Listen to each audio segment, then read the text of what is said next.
वाहिगुरु जी का खालसा वाहिगुरु जी की फतेह। संगत जी, जब गुरु गोबिंद सिंह जी को मुगलों ने आनंदपुर साहब में पकड़ने के लिए घेरा डाला तो वह घेरा 7-8 महीने तक चला। किले के अंदर जब धीरे धीरे करके खाने की कमी आने लगी तो उस वक्त कुछ सिंहों ने गुरु जी से कहा कि अब तो मुगल कस्में खा रहे हैं, फिर क्यों ना हम आनंदपुर साहब छोड़कर चले जाएं। बाहर जाकर हम कम से कम खाने की कमी के कारण तो नहीं मरेंगे। तो गुरु साहब ने कहा कि कुछ दिन और इंतजार करो, यह मुगल अपने आप हार खाकर चले जाएंगे। यहाँ रहकर मुगल हमसे भी अधिक नुकसान उठा रहे हैं। पर कुछ सिंह इतने उतावले हो गए कि वह गुरु जी के पास गए और कहा, गुरु साहब अब हमसे तो बिल्कुल सहन नहीं होता, एक रोटी से हमारा गुजारा नहीं हो रहा, हम यहाँ मरना नहीं चाहते, आप हमें आज्ञा दे, हम अब इस युद्ध का हिस्सा नहीं होना चाहते। तो गुरु साहब ने कहा कि आजादी चाहते हो तो ठीक है, लिख कर दे दो कि हम अपनी मर्जी से जा रहे हैं, आज से हम आपके सिख नहीं और आप हमारे गुरु नहीं। तो कहते हैं 40 सिख उस वक्त बेदावा लिखकर किले से बाहर आ गए और अपने अपने घरों को चले गए। इसके बाद संगत जी, जैसे कि हमने पोह का इतिहास जाना कि दिसंबर के एक हफ्ते में चारों साहिबजादे, माँ गुजर कौर और अनेकों सिंह शहीद हो जाते हैं। और गुरु गोबिंद सिंह जी माछीवाड़े से होते हुए जब मुक्तसर साहब पहुंचते हैं तो उस वक्त गुरु साहब के साथ कुछ और सिख जुड़ते चले जाते हैं। और वजीर खान जो कि गुरु गोबिंद सिंह जी को पकड़ना चाहता था, वह भी गुरु गोबिंद सिंह जी का पीछा करने लगा और ढूंढते ढूंढते वह मुक्तसर, जिसे खिदराने की ढाब कहा जाता था, वहां पर पहुंचा। और गुरु गोबिंद सिंह जी को खत्म करने के लिए उसने फिर से 20,000 की सेना को भेजा। अब बात करते हैं 40 सिखों की। जो 40 सिख बेदावा लिखकर दे गए थे, वह जब घर पहुंचते हैं तो उन्हें घर वाले भी बहुत ताने मारते हैं कि तुम कैसे सिख हो जो अपने गुरु को छोड़कर आ गए, तुम कैसे योद्धा हो जो मैदान छोड़कर आ गए। उस वक्त एक सिख औरत माता भाग कौर जी ने भी सभी सिखों को कहा कि तुम लोग आदमी कहलाने के लायक नहीं, तुम तो घरों में बैठो, चूड़ियां पहनो, अब मैदान में हम जाएंगे, हम औरतें मैदान में जाएंगे। जब इतना कुछ उन सिंहों ने सुना तो वह बहुत पछताए कि ये हमने क्या किया। और साथ ही में उन्हें यह खबर भी मिली कि गुरु साहब के चारों साहिबजादे शहीद हो गए हैं। तो वह सिख अब रह ना सके। वह गुरु जी से माफी मांगने के लिए गुरु साहब की तरफ माता भाग कौर के साथ चल पड़े।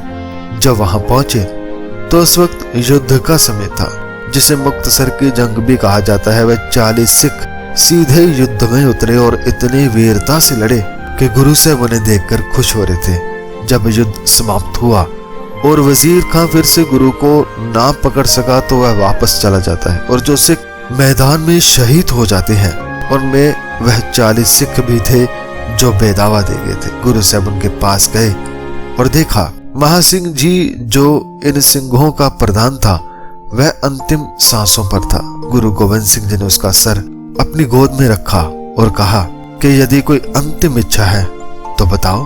तो महासिंह ने कहा कि हे गुरु महाराज, आप तो अपराधियों को भी क्षमा करने वाले हैं, कृपया हमारी उस भूल को भी माफ कर दें। आप हमारी विनती मानकर जो चिट्ठी हमने लिखी थी उसे फाड़कर हमें मुक्त कर दें, हमें अपना सिख बना लें। तो कहते हैं गुरु साहब ने उस बेदावे को, उस चिट्ठी को निकाला और फाड़ दिया। ये जो गुरुद्वारा साहब है ये उन्हीं 40 सिखों की याद में बनाया गया है, जिन्हें अब 40 मुक्ते भी कहा जाता है, जो गुरु से बेमुख हो गए थे। पर जब दोबारा गुरु से मिले, जब गुरु के चरणों में शीश रखा तो वह फिर से गुरु के सन्मुख हो गए। जैसे संगत जी, हमने आनंद साहब की पिछली 21वीं पौड़ी में सन्मुख के बारे में जाना कि कौन होता है सन्मुख, जो गुरु की आज्ञा में चले। ऐसे ही आज हम सब गुरु साहब की कृपा से आनंद साहब की 22वीं पौड़ी में वेमुख के बारे में जानेंगे कि जब कोई वेमुख हो जाता है, गुरु से मुंह मोड़ लेता है, तो उसके साथ क्या होता है। जैसे कि गुरु साहब इस पौड़ी की पहली पंक्ति में फरमाते हैं कि जे को गुरते वेमुख होवे, बिन सतगुर मुक्त ना पावे। अर्थात यदि कोई शिष्य गुरु से वेमुख हो जाए तो सतगुरु के बिना उसे मुक्ति नहीं मिलती। तो जो वेमुख हो जाता है उसका सबसे बड़ा दुख ही ये होता है कि वह बंधनों में पकड़ा जाता है। जैसे ही वह गुरु से दूर होता है, जैसे ही वह प्रकाश से दूर होता है, तो अंधेरा उसे घेर लेता है। वह अंधेरे का गुलाम हो जाता है। वह समझ नहीं पाता कि मेरे जीवन में अब अंधेरा क्यों है, मैं क्यों विकारों में फंसता जा रहा हूं। तो ये जो बंधन, विकारों के, माया के बंधन इंसान पर पड़ते हैं, मन पर पड़ते हैं संगत जी, ये बंधन गुरु के बिना, गुरु के शर्म खोए बिना दूर नहीं होते। कभी भी गुरु बगैर ये दूर नहीं होते। कई लोग सोच लेते हैं यदि एक स्थान पर मुक्ति नहीं मिली तो चलो दूसरे किसी स्थान पर चलते हैं, शायद वहां मुक्ति मिल जाए, शायद वहां बंधनों से छुटकारा मिल जाए। परंतु गुरु साहब इस पौड़ी की अगली ही पंक्ति में फरमाते हैं कि पावे मुक्त ना होर थे कोई, पुछो विवेकियां जाए। अर्थात चाहे विवेकों से, विचारवानों से, विद्वानों से जाकर पूछ लो, तसल्ली कर लो, वे भी यही बात बताएंगे कि गुरु के बिना किसी भी और जगह से मुक्ति कभी भी नहीं मिलती। संगत जी, हमारे मन में भी ये सवाल आ सकता है कि गुरबानी कौन सी मुक्ति की बात कर रही है? ऐसी कौन सी मुक्ति है जो किसी और स्थान पर नहीं मिलती? तो इसका जवाब है कि यह मुक्ति वह नहीं जो मरकर मिलती है, यह मुक्ति है जीते जी।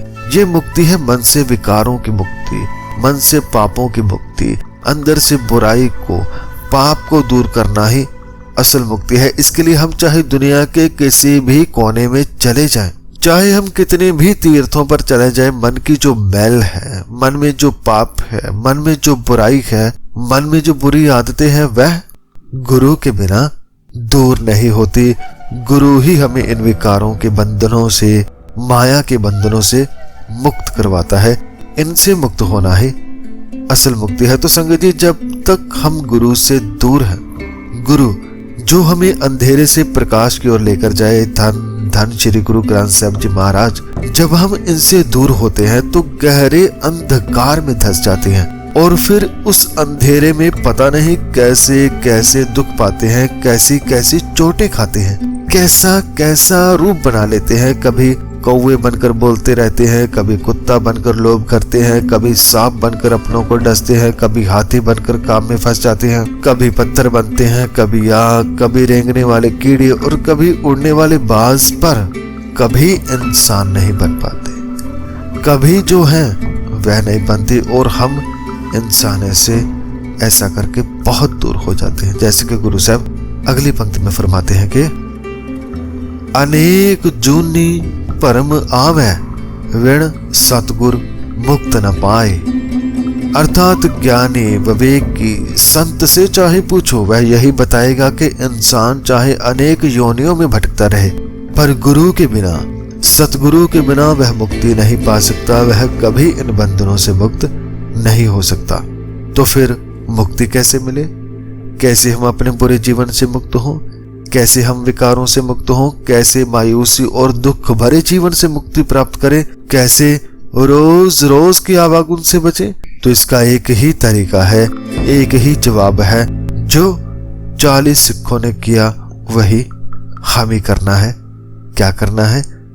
हमें वापस गुरु की ओर चलना है। जिस गुरु से मुंह मोड़कर हम आए हैं, जिस गुरु से मुंह मोड़कर हम जगह जगह भटक रहे हैं, अब हमें अपना मुख गुरु की तरफ करना है।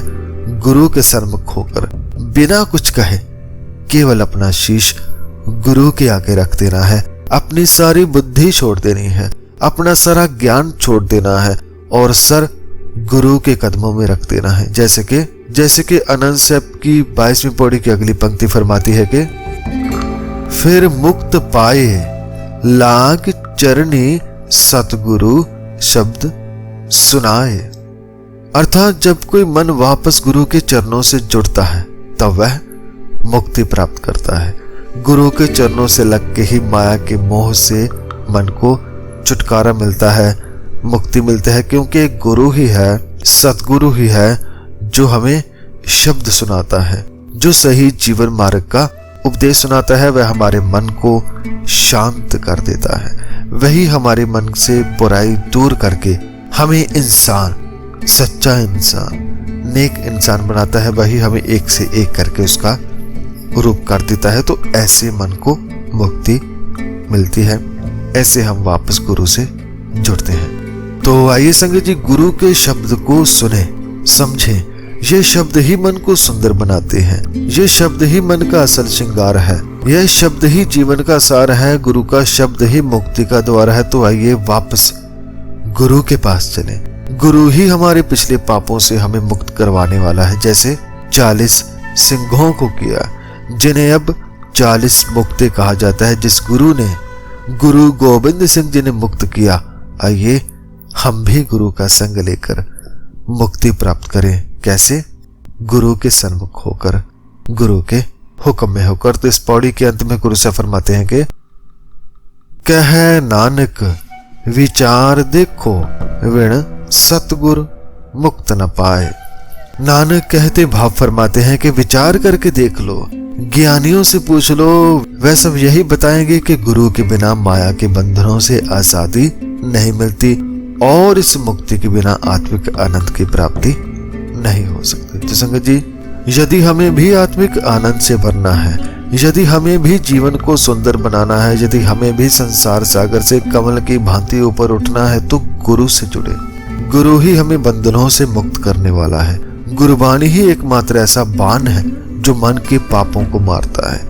गुरबानी ही एकमात्र ऐसी भाषा है जो मन को समझ आती है। गुरबानी ही एकमात्र ऐसा राग है जिसे जिसे मन सुनकर मंत्र मुक्त होता है। गुरबानी ही एकमात्र ऐसा हथियार जो मन के 5 विकारों को मार कर आता है और हमें माया के बंधनों से मुक्त करवाता है। इसके अलावा और कोई दूसरा रास्ता नहीं है, बिल्कुल भी नहीं है। तो संगत जी, ये थी आनंद साहब की 22वीं पौड़ी की संक्षेप विचार, जिसमें जाना कि जो गुरु से मुख मोड़ लेता है वह विकारों में फंस जाता है, तरह तरह के विकार करता है, तरह तरह की योनियों में फंस जाता है। वह माया के बंधनों में ऐसा फंसता है कि उसे फिर कोई और ताकत छुड़ा नहीं सकती, मुक्त नहीं करवा सकती। मुक्त करवाता है तो केवल गुरु। गुरु का शब्द जब मन गुरु के चरणों से लगता है तो सतगुरु मन को मुक्त कर देता है। गुरु का शब्द मन को ऐसा हथियार देता है कि वह अपने अंदर के दुश्मनों से जंग करके विजय हासिल करता है, बंधनों से मुक्त हो जाता है। तो ऐसे मन मुक्ति प्राप्त करता है। तो आइए संगत जी, सतगुरु से जुड़े, श्री गुरु ग्रंथ साहिब जी से जुड़े और माया के बंधनों से, जो बंधन हमारे मन पर पड़े हैं, विकारों के, बुरी सोच के, उनसे छुटकारा पाए। गुरु के शब्द से जुड़कर मुक्त हो जाएं। धन्यवाद। वाहिगुरु जी का खालसा, वाहिगुरु जी की फतेह।